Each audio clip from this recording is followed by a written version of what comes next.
Welcome. Today we are exploring the life and sprawling career of one of the most dynamic and I think often unexpected figures in modern American entertainment, the actress Kirstie Alley. She really was.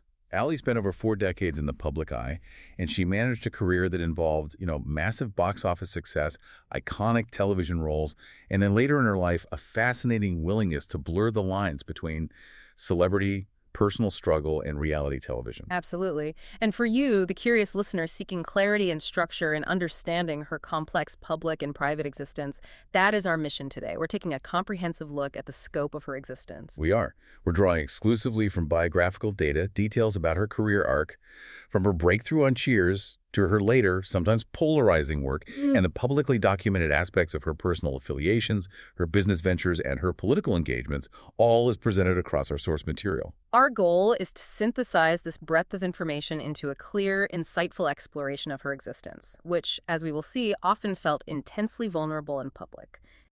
It did. But first, we should begin with a moment of respect. Kirstie Alley passed away in December 2022 at the age of 71, following a battle with colon cancer. Okay, so let's unpack this and start at the roots, focusing on where she came from and the significant, truly defining tragedy that occurred just before her acting career exploded onto the national stage. Kirstie Louise Alley was born on January 12, 1951, and her birthplace was Wichita, Kansas. Her background was decidedly, middle American and comfortable. Right. Her father, Robert D. Alley, he owned a lumber company. Exactly. So that provided a very stable, established environment. Her mother was Lillian Alley, and the sources also mention she grew up alongside her two siblings, Colette and Craig.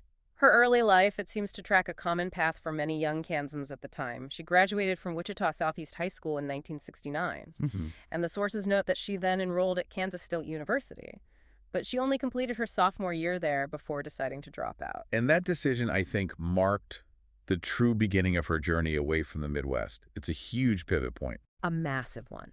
Leaving Kansas State signaled a pursuit of something far, far removed from the lumber company and the stability of Wichita. She moved directly to Los Angeles. And she arrived with a very specific set of ambitions. It wasn't just, I want to be famous. No, not at all. The sources confirm she arrived with a twin set of goals. She intended to pursue Scientology, which she formally joined in 1979, and to establish herself professionally as an interior designer. It's one of those amazing, surprising details that often gets overshadowed by her later fame. Before she was an actress, she was an ambitious young woman working in design. And that profession actually led to her earliest and probably most surprising media appearances. On game shows. Exactly. Her very first exposure to a national audience came not through acting, but through game shows. In 1979, the sources confirmed she appeared as a contestant on the popular game show Match Game. And she was good at it. She was very successful. She won both her games and took home a total of $6,000. Then she followed that up in 1980 with an appearance on Password Plus. And crucially, on both of those shows, her profession was listed as an interior designer. Correct. It just shows her early hustle and this competitive nature. What's so fascinating here is that this period, this intense time of finding her footing in Los Angeles, pursuing design and exploring her new faith, was just tragically interrupted by a devastating personal event. And it provides such critical context for her future public resilience. We have to address the defining tragedy of 1981. It was an automobile crash caused by a drunk driver. Just awful. The accident resulted in the death of her mother, Lillian Alley, and it left her father, Robert D. Alley, seriously injured. And this trauma occurred almost immediately before her professional film debut. If we connect this to the bigger picture, understanding this intense personal tragedy, it provides crucial insight into the extraordinary intensity, the determination, and the public resilience she later displayed. It has to. To face such a massive loss just as you're launching a high-stakes public career, it must necessitate a fundamental shift in your perspective on everything. Absolutely. The subsequent resilience she showed, the willingness to put herself forward, to engage in public battles, and to make major career decisions, it could be seen in part as a reflection of navigating and surviving that profound early public grief. It really sets the stage for a personality that was not afraid of confrontation or controversy. No, because she had already faced, you could argue, the worst personal disaster imaginable. Here's where it gets really interesting, because despite that heavy personal turmoil, her film career took off immediately afterward, and it launched in a major science fiction franchise that remains culturally immense today. Her screen debut was in 1982 in Star Trek II, The Wrath of Khan. She was cast as Lieutenant Savik, a Vulcan Starfleet But officer. this wasn't just some small part. This was a hugely critical and high-profile role. Oh, absolutely. That film is arguably one of the most beloved and successful entries in the entire Star Trek film franchise. So her debut was immediate and really globally recognizable. The character of Lieutenant Saavik was instantly popular with fans. I mean, instantly. Yet the sources confirm that Alley chose not to reprise the role in the next two film sequels, Star Trek III and Star Trek IV. So the role had to be recast. Right. And this early decision is very telling about her career strategy, even back then. It speaks volumes about her business acumen and her willingness to pivot away from what looked like immediate established success. For a rising star to leave a major, stable, and profitable franchise after only one film, it suggests either extremely high salary expectations that weren't met, which is a key insight into her business savvy, or a keen understanding of the risks of typecasting. especially given the distinctiveness of playing a Vulcan. She clearly signaled early on that she was not just interested in comfort, but in controlling her own narrative and the diversity of her roles. So following that high-profile debut, she spent the next few years deliberately establishing her presence across television and film, showing that versatility was her focus. Precisely. From 1983 to 1984, she took a regular cast position on the ABC television series Masquerade. She didn't rely solely on feature films. No, she was building a foundation. And this was followed by more ambitious television work that proved her dramatic range. And she took on roles with significant historical and cultural weight. In 1985, she portrayed the feminist icon Gloria Steinem in the television movie A Bunny's Tale. Which addressed the exploitation of Playboy bunnies. This was not light fare. Not at all. It showed a commitment to meaty roles. She also starred in the major ABC miniseries, North and South, which spanned 1985 and 1986, giving her extended primetime dramatic exposure. And her film career continued alongside all this intense television work. By 1987, she stepped back into lighter fare, starring alongside Mark Harmon in the high school comedy Summer School. And this film was crucial. It proved her viability as a box office draw in a non-genre setting. It was a genuine success. It grossed over $35 million in the United States, which, it cemented her status as a commercially viable leading actress. She followed that up with roles in thrillers like Shoot to Kill in 1988, showing she could lead in multiple genres. So the groundwork was now fully laid for her entry into peak stardom. The stage was indeed perfectly set for the role that would define her career for a generation. She entered one of the most beloved and iconic sitcoms in television history. But she faced enormous pressure. Oh, immense pressure. She had to replace a central foundational character. That pressure is the essential context for her joining the cast of Cheers in 1987. She arrived as Rebecca Howe, essentially replacing Shelley Long's character, Diane Chambers, who was the female lead opposite Ted Danson. I mean, it's an almost impossible task for any actor. Joining a hugely successful, established, and critically adored show in its 6th season, and then being asked to fundamentally redefine the central tension. And yet she redefined it completely. Diane Chambers was the intellectual foil. Rebecca Howe was the high-strung, ambitious corporate manager of the bar. Right. Driven by professional aspiration and often crippled by her personal neuroses. Alley remained with the NBC sitcom for 6 years, all the way until its 11th and final season in 1993. And she successfully navigated that entire transition period. And she didn't just survive in the role, she became indispensable to the show's later success. Her performance brought her significant, measurable awards recognition. Which is a testament to her talent and the writer's ability to adjust. She earned multiple Emmy and Golden Globe nominations for the role and ultimately won both an Emmy Award and a Golden Globe in 1991. That 1991 Emmy acceptance speech is a piece of classic television history. It is, and it perfectly encapsulates the public persona she cultivated. Bold, humorous, and unafraid of public transparency. She famously thanked my husband, Parker, the man who has given me the big one for the last 8 years. It was a moment of just shocking, self-assured humor that transcended the standard celebrity acceptance speech. It was pure Kirstie Alley. And this sitcom dominance was happening at the same time as a massive big screen phenomenon. She was leading the box office alongside John Travolta in a film that just captured the zeitgeist. Look Who's Talking came out in 1989. Yes. And Look Who's Talking was far more than a modest success. It was a global phenomenon. It grossed over $295 million worldwide. A staggering figure for a romantic comedy premise, especially one centered on the voice of a baby. This success just solidified her status as an undeniable, bankable movie star. And the financial weight of that success ensured the franchise continued immediately. It did. It spawned 2 sequels featuring the same core cast. Look Who's Talking 2 in 1990, and then Look Who's Talking Now in 1993.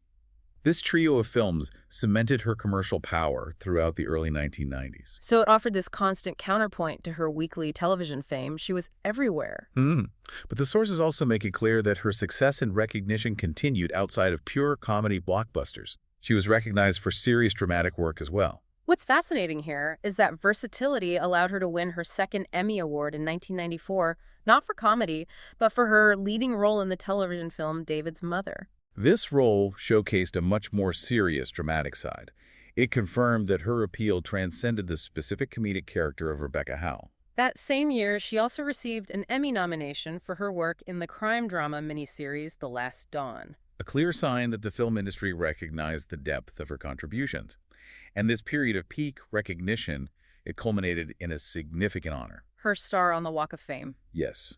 In 1995, she received a motion picture star on the Hollywood Walk of Fame, located at 7000 Hollywood Boulevard, permanently marking her contribution to the industry. Her filmography throughout the mid to late 90s continued to be incredibly varied, showing she was willing to embrace different tones and directorial styles. You see her move from family films like the Olsen twins vehicle, It Takes Two in 1995, to working with one of America's most influential auteur directors, Woody Allen. in Woody Allen's intellectual comedy Deconstructing Harry in 1997.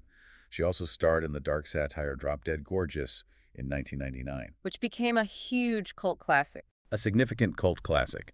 And finally, after Cheers ended, she returned successfully to the traditional network sitcom format with her own starring vehicle. Where she also held significant creative control. That was Veronica's Closet, which ran from 1997 to 2000. She not only played the title character, Veronica Chase, the lingerie mogul, but she also served as an executive producer. And this high level of control and involvement, it resulted in sustained critical attention. She got more nominations. She did, including another Emmy and Golden Globe nomination, which really proved her staying power and viability as a network lead well into the end of the century. So after the sustained traditional success of the 1990s, her career made a pivotal shift. It moved into a space that blended acting with an increasing willingness to use her own public image. Including her struggles and her body image for commercial gain, reality television, and comedy that was intensely self-referential. This shift started in the early 2000s, moving into high-profile commercial and business roles. From 2000 to 2004, she was the highly visible commercial spokesperson for Pier 1 Imports. But the more defining shift came when she began her association with the weight loss industry, serving as a spokesperson for Jenny Craig from 2004 to 2007. And that commercial partnership provided the material for the next phase of her career, which was the deliberate use of her personal struggles as content. She became one of the first major stars to truly monetize the vulnerability surrounding body image. The sources show this began in 2005 when she played a fictionalized, heavily self-referential version of herself on the Showtime series Fat Actress. This was a groundbreaking and very bold move. She was taking her own public struggle with weight, a topic typically whispered about in Hollywood, and using it as the satirical engine of a television series. She directly capitalized on and satirized the constant scrutiny she faced. That willingness to be transparent and self-deprecating continued, and it paved the way for reality TV dominance. In 2010, she starred in the reality show Kirstie Alley's Big Life. This was a genuine, documented attempt to use her life as the subject matter, not just a fictionalized version of it. And this culminated in her entry into competitive celebrity reality television. Her turns as a competitor on Dancing with the Stars were incredibly high profile.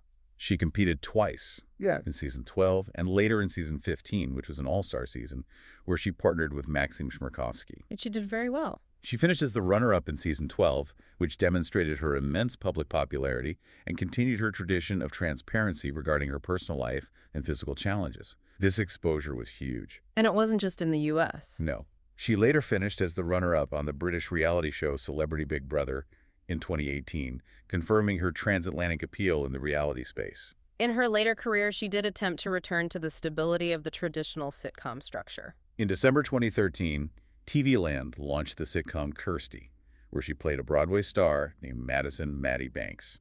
The show got a lot of attention because it was marketed as a Cheers reunion of sorts. Right. It reunited her with co-star Rhea Perlman and Michael Richards of Seinfeld fame. However, the series ultimately ran for only 5 months. She later took a role on the Fox comedy horror series Scream Queens in 2016. Hmm. And there's a remarkable symmetry to her very late career. In 2019, she effectively completed a full circle, returning to the game show Match Game. 40 years after being a contestant, only this time she was seated as a celebrity panelist. It's an amazing bookend. This full circle moment is a powerful anecdote. She's only the second former contestant known to return as a celebrity panelist, highlighting that trajectory from early ambition to established fame. The host, Alec Baldwin, even surprised her with a clip from her original 1979 appearance. And her absolute last television appearance documented in the sources was in 2022, shortly before her passing, when she competed in Season 7 of The Masked Singer as the costumed character Baby Mammoth. This relentless willingness to document, commercialize, and navigate her personal life in public, it raises an important question. How did her deeply personal commitments and public struggles intersect with the longevity and diversity of her career trajectory? This section demands careful analysis of her family, her business conflicts, and her deepest affiliations. Okay, starting with family, she was married twice. Her first marriage was to her high school sweetheart, Robert Bob Alley, from 1971 to 1977. And it's an interesting detail that her first husband shared the exact same name as her father. It is. Her second marriage, which was highly visible throughout her peak stardom, was to actor Parker Stevenson. That lasted from 1983 to 1997. After experiencing a miscarriage, the couple pursued adoption, bringing home a son in 1992 and a daughter in 1995. Alley later became a grandmother in 2016 through her son. The source material also notes her significant real estate holdings, including estates in Jacksonville, Oregon, and Clearwater, Florida, which she retained until her death. So next, we must delve into the subject that became so deeply integrated into her public persona and led to major business ventures and legal trouble. Her body image journey. And the complex business of weight loss. Alley was highly transparent about this.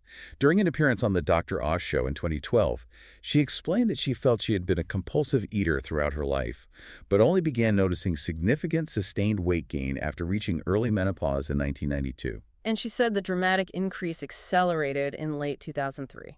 Right. And that transparency was the fuel for her first major commercial relationship.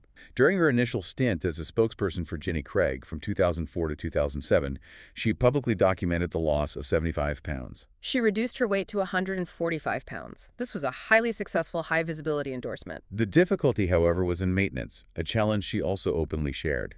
In May 2009, she revealed to People magazine that she had gained back 83 pounds after she parted ways with Jenny Craig, reaching a weight of 228 pounds. And this immense public setback led to her decision to pivot and launch her own weight loss business. This was the launch of Organic Liaison, and the concept was entirely based on her personal experience and her own professed success. In September 2011, she announced she had lost 100 pounds using products from Organic Liaison.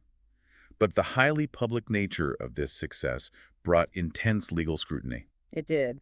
In 2012, she was hit with a class action lawsuit alleging false advertising regarding the efficacy of Organic Liaison. And the core of the legal challenge wasn't just whether the products worked, but whether her weight loss was truly attributable to the supplements. Or if it was primarily the result of the intense daily professional physical training she received while competing on Dancing with the Stars. This is where the legal action provides a key insight into the celebrity endorsement model itself. The lawsuit essentially forced a public inquiry into the gap between celebrity performance and product claims. And she settled that suit in 2013, agreeing to highly detailed and specific terms that directly undermined the original proven claims. The settlement required her to pay $130,000, and more significantly, she had to remove the phrase, proven products, from the packaging of Organic Liaison items. And crucially, she had to issue a disclaimer on the brand's website clarifying that the product must be defined to consumers as a calorie-based weight loss product. The legal implication here is enormous. It was a public admission, via settlement, that the highly visible weight loss was due to fundamental caloric restriction and intense physical activity, not a miracle ingredient, which fundamentally undercut the marketing claim. That chapter closed in April 2014 when she resumed her role as spokeswoman for Jenny Craig. At that point, the Organic Liaison product line was acquired by Jenny Craig's parent company and integrated into their suite of products. She later stated in January 2015 that she had successfully lost 50 pounds since resuming the program, effectively completing the public cycle of weight loss and endorsement. Now, moving to the third major personal commitment, one that consistently dictated her life choices and career decisions, her profound commitment to the Church of Scientology. Alley was raised a Methodist, but she became a deeply committed member of the Church of Scientology in 1979. And this affiliation began with a highly personal, life-changing experience. She publicly credited the Scientology-affiliated drug treatment program, Narconon, with helping her end a serious cocaine addiction she had struggled with before joining the church. This connection is crucial. Narconon is a highly specific, non-traditional form of drug treatment based entirely on the teachings of L. Ron Hubbard, the founder of Scientology. A neutral explanation requires noting that the program involves a specific detoxification method. Correct. It includes saunas and high-dose vitamins. Her success through this specific program solidified her belief and commitment to the church's philosophy, giving context to her deep affiliation. And her devotion was not passive. She achieved very high operational levels within the church, which requires a vast commitment of time, resources, and study. That's vital to understand.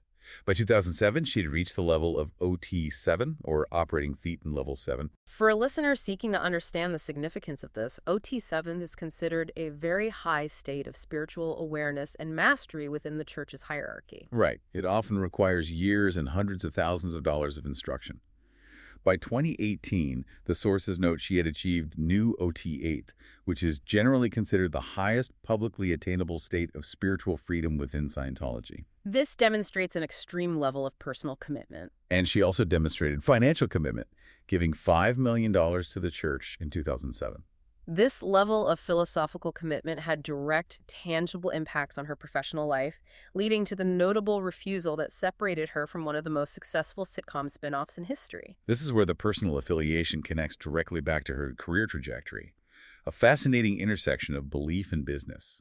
She famously refused to reprise her Cheers role as Rebecca Howe on any episode of the spin-off series Frasier. And her rationale, as stated in the sources, was that the series was centered on the field of medical psychiatry, which conflicted profoundly with the philosophical ideas of the Church of Scientology. The core concept here is that Scientology views traditional psychiatry as destructive and harmful based on L. Ron Hubbard's teachings. So by refusing to participate in a show where the main character was a psychiatrist, Alley prioritized her religious principles over a potentially lucrative and highly visible career opportunity. She was the only former Cheers regular not to make an appearance on the popular spinoff. And that refusal just underscores the immense influence her faith had on her decision-making process. The personal commitment wasn't just a side hobby.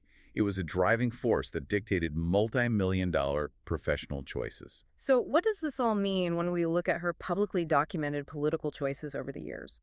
We must look impartially at her stated views, noting the complexity and the shifts involved, particularly how she publicly justified her endorsements. The sources show a highly engaged and independent voter. Alley herself publicly stated that she supported candidates across the entire political spectrum throughout her life. She noted voting for Democrat George McGovern, Democrats Carter and Clinton, and Republicans Reagan and George W. Bush. She also supported the independent candidate Ross Perot in 1992. And she also stated that she declined to vote entirely in 2 election cycles, 1988 and 2004. This history suggests that long before the 2016 cycle, she was already highly nonpartisan and willing to vote based on specific candidates rather than strict party lines. However, the most intense media scrutiny arrived during the 2016 and 2020 cycles due to her public endorsements made primarily through social media. In August 2015, she first announced she would not support the Democratic nominee, Hillary Clinton, for the 2016 election. Then, in April 2016, she publicly tweeted her support for Republican presidential candidates Donald Trump and Rudy Giuliani. But the volatility continued, showing her willingness to immediately correct course if her opinion shifted. Right. Later that same year, in October 2016, she publicly retracted her endorsement of Trump, stating directly in a tweet, and we quote the source, "I hate this election, and I'm officially no longer endorsing either candidate." This type of public reversal from a high-profile figure is rare and indicative of her outspoken nature. This public wavering did not end her engagement. When the 2020 election cycle arrived, she intended to vote for Donald Trump again. And she defended this decision, responding to critics in October 2020 by stating that she intended to vote for him specifically because He's not a politician. That rationale supporting a perceived outsider was a key theme in her later political statements. She also endorsed Republican John James in the 2020 U.S. Senate election in Michigan. So to summarize her political path, the sources show a voter who is highly willing to engage publicly, supporting nominees across the political spectrum, Democrats, Republicans, and an independent, but always operating outside the confines of strict party loyalty. Her defining political characteristic in the end was her willingness to publicly express evolving, sometimes contradictory support and to state her shifting rationale, particularly aligning with candidates who she felt existed outside the established political system. This public volatility mirrored the overall candidness of her career. We circle back now to the final chapter of her life, reflecting on the full scope of her incredibly diverse, often self-documented, and impactful career. The sources confirmed the diagnosis came relatively suddenly.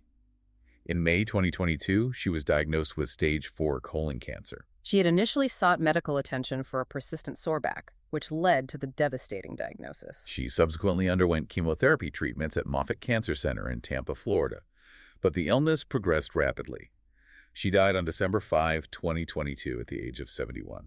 Following her death, the film and television community offered an immediate and widespread outpouring of tributes and sympathy from her former colleagues across every peak of her decades-long career. We saw memorial statements from her ex-husband Parker Stevenson and her 2 children, demonstrating the lasting family bond even after divorce.